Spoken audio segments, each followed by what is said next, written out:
The 17 News at Sunrise podcast is brought to you by Clinica Sierra Vista. Welcome back to the 17 News at Sunrise podcast, where we share your news on your schedule. Working in the spirit of the Golden Empire, this is 17 News at Sunrise.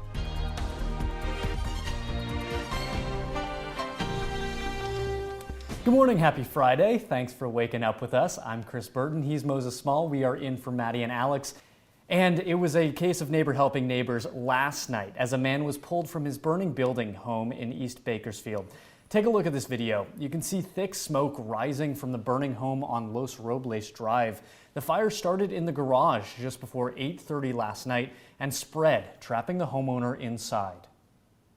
Well, we was having our barbecue for my cousin's little birthday, and then as soon as we seen the fire, we ran over there to help him out. The dude was in the house, he was stuck in the house, so I pushed the door open, helped him out, got his cars down, and then right after that, the fire people came in.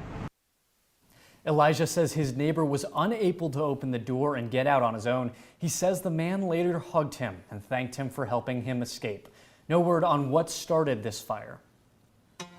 Turning down to our 17th follow-up file, this week's lightning storm has moved out of Kern County, but thousands of people in Arvin are still without power. According to PG&E, the outage began just after 5 o'clock Wednesday night when lightning struck a large piece of equipment in a substation near Arvin, impacting more than 6,000 customers. Yesterday evening, a food giveaway was held at the Veterans Hall for residents who have been unable to cook or even keep food in their refrigerators. Among the recipients, Edith Caudillo, who has 2 children at home. These last couple of days we've been, we had to go to Limbo, to kind of cool down, find places, charge our phones and stuff. We've actually have to sleep at the house with our doors or windows open because it's been really, really hot, yeah. Randy Thompson with the Arvin Chamber of Commerce says Countryside Market donated 300 tacos and burritos, with other businesses and individuals stepping in to help. PG&E says more than 3,800 customers are still without power, but full restoration is expected by this afternoon. 17's Christian Gano will have more on the impact of the outage tonight on 17 News at 5.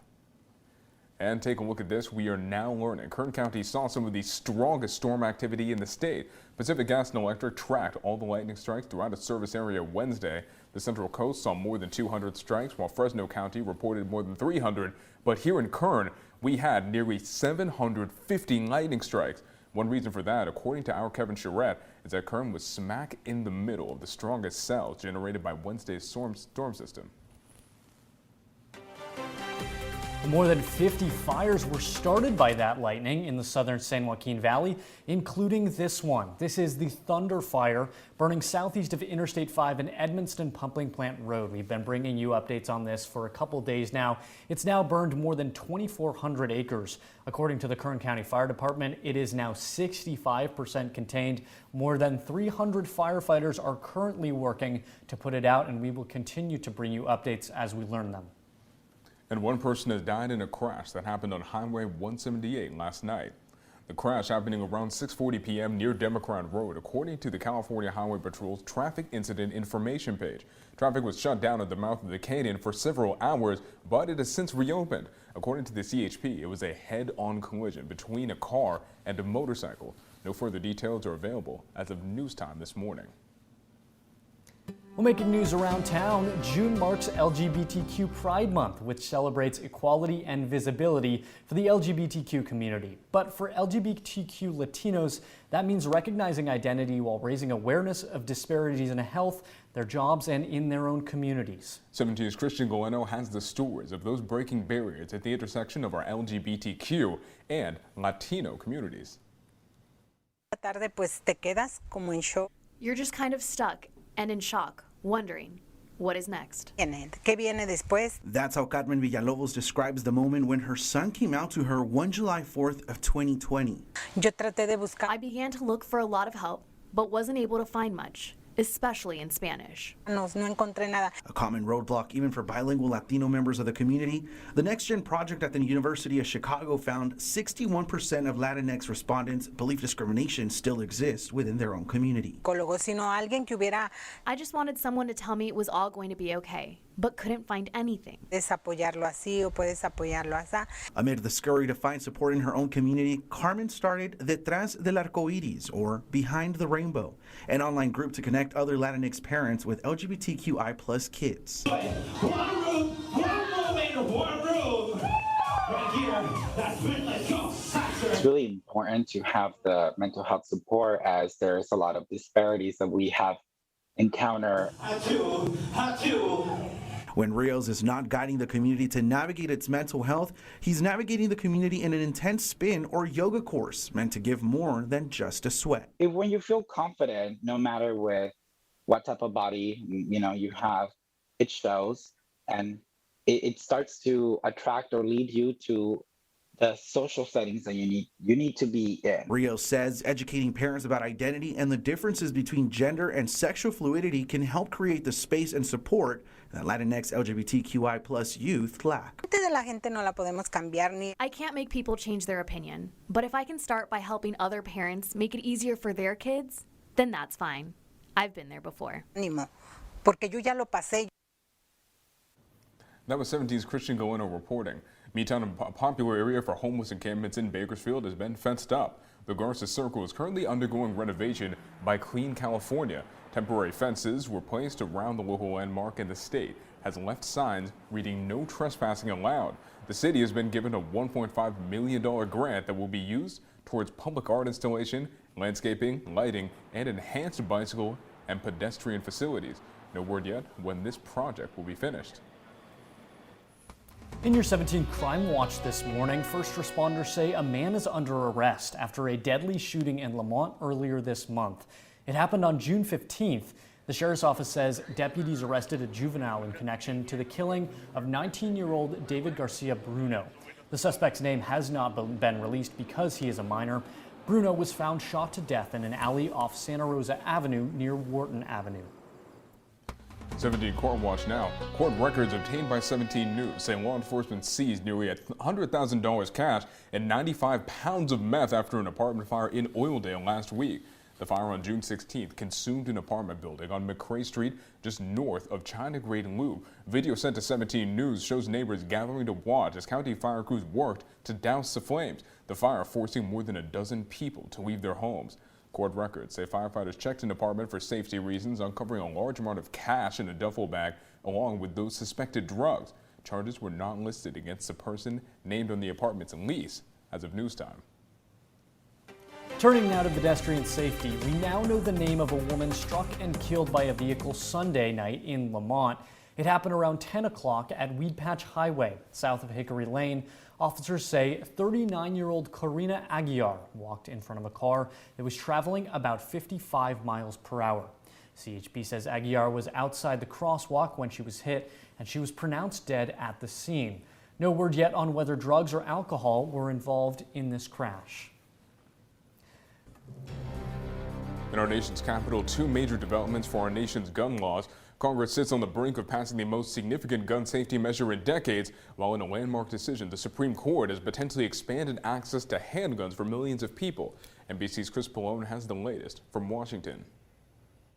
I am so grateful. In a late-night vote, the Senate approved the most significant changes to the nation's gun laws in decades. The motion to concur with an amendment is agreed to. 15 Republicans joining every Democrat to pass the bipartisan Safer Communities Act, which closes the boyfriend loophole, encourages states to pass red flag laws, and strengthens background checks for gun buyers under 21. Shooting after shooting, murder after murder, suicide after suicide for 30 years.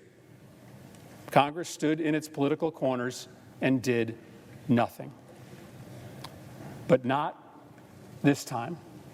The vote coming just hours after the Supreme Court ruled for the first time Americans have a right to carry handguns outside the home for self-defense. I think this language is going to make it really difficult to justify gun laws going forward and will lead to courts striking down a wide variety of gun safety laws. The court overturning New York's strict concealed carry permit law and placing similar laws in 5 other states in jeopardy. We don't need more guns on our streets.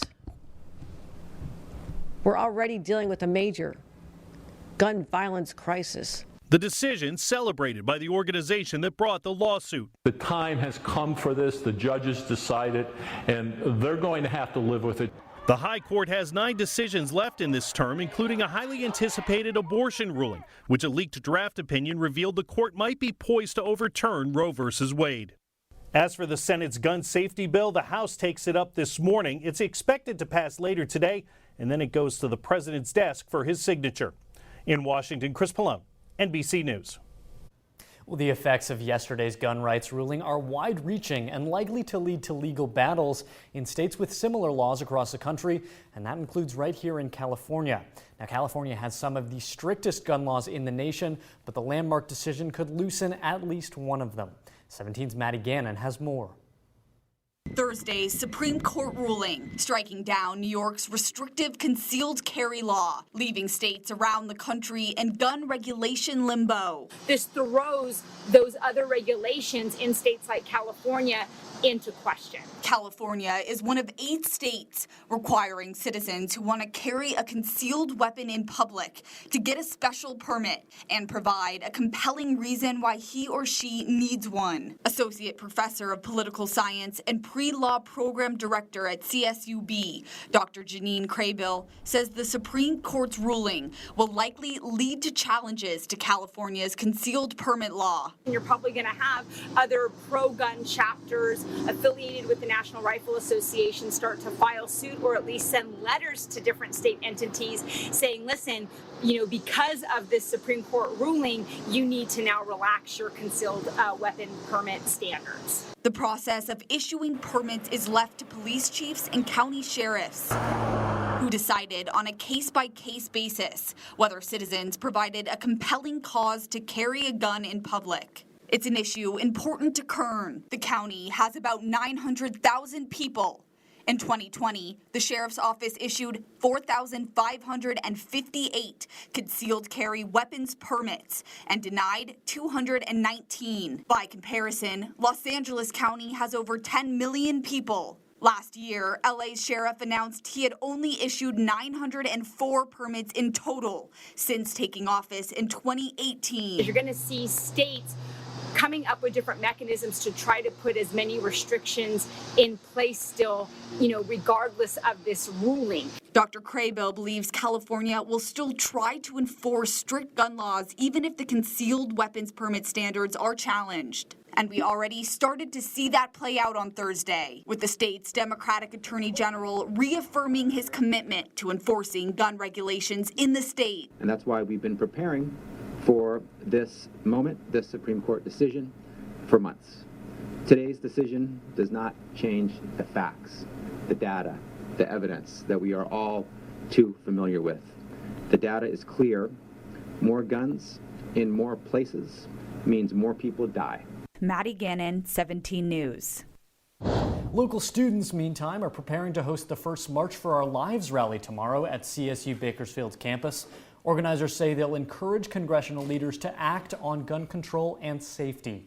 And they'll also challenge our local elected officials to take measures such as implementing trauma-informed education practices and hiring more school counselors. The rally is scheduled for tomorrow at 10 a.m. Attendees are encouraged to bring their own signs, lawn chairs, sunscreen, and water. The Supreme Court will issue opinions today in an unusual move amid a packed term. 9 cases remain, most notably the case involving a Mississippi abortion law that could overturn Roe v. Wade's abortion protections.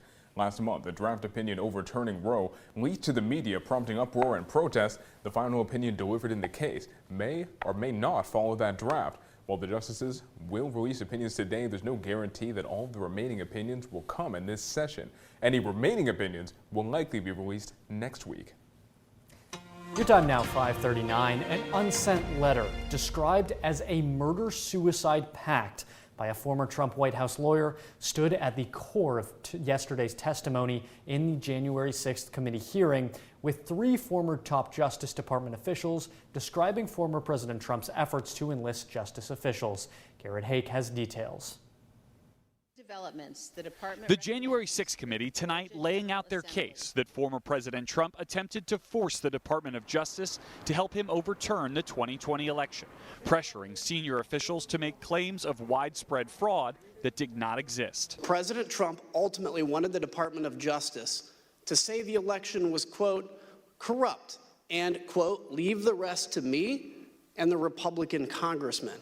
A quote supported by a witness's handwritten notes. Mr. Trump weighed replacing the acting Attorney General Jeff Rosen with a lower-level official, an environmental lawyer named Jeff Clark, who had drafted a letter to key states, falsely claiming the DOJ had found significant fraud there.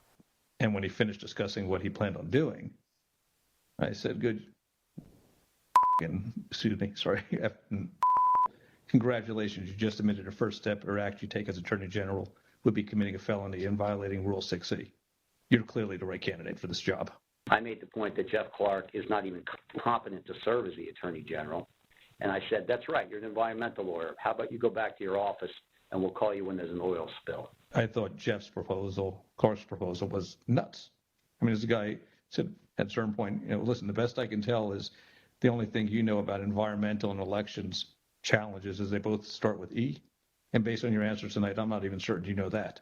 DOJ leadership threatened to resign en masse. The leadership will be gone. Jeff Clark will be left leading a graveyard. Fifth, and executive privilege. Clark repeatedly invoked his Fifth Amendment rights when questioned by the committee. Fifth.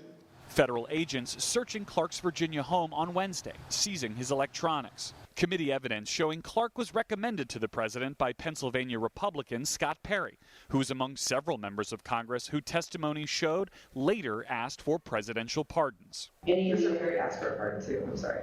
Mr. Perry, did he talk to you directly? Yes, he did.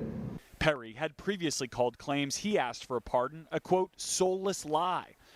Top DOJ officials debunking conspiracy theories pushed by the president and his aides, including a YouTube video suggesting Italian satellites were used to switch Trump votes to Biden, flagged by Chief of Staff Mark Meadows.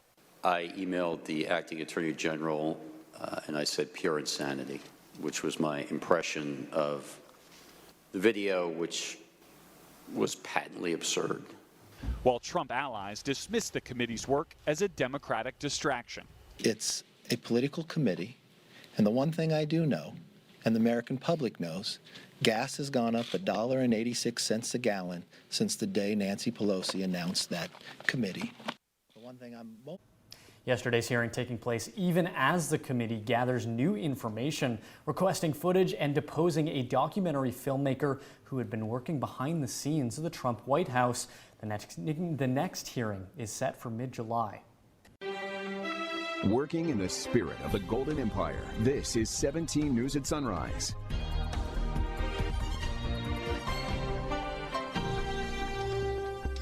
The 17 News at Sunrise podcast is a production of KGET and Nexstar Media Group. For more on all of the headlines in today's show, head to kget.com.